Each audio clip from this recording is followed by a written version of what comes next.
కవిత ఇలా అడుగుతున్నారు, వింటర్ సీజన్లో డైజెషన్ లెవెల్ తగ్గుతుంది అంటారు కదా, మిల్లెట్స్ కానీ బ్రౌన్ రైస్ కానీ ఇవి తీసుకోకుండా ఉండటం బెటరా, వైట్ రైస్ తీసుకోవచ్చా, తెలియజేయండి.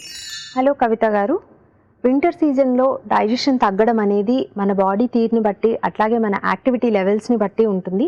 వింటర్లో కూడా మీరు యాక్టివ్గా ఉన్నట్టయితే, తప్పనిసరిగా ప్రతిరోజు ఎక్సర్సైజ్ లాంటివి చేస్తూ ఉన్నట్టయితే డైజెషన్కి ఎటువంటి ప్రాబ్లం ఉండదు.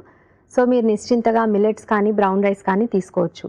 అండ్ రెగ్యులర్గా కూడా ఒకవేళ ఎక్సర్సైజ్ అది తక్కువ ఉన్నా సరే బ్రౌన్ రైస్ మిల్లెట్స్ లాంటివి తీసుకున్నప్పుడు కొంచెం పోర్షన్ సైజ్ తగ్గించి తీసుకుంటే సరిపోతుంది తప్ప వైట్ రైస్కి స్విచ్ అవ్వాల్సిన అవసరం లేదు.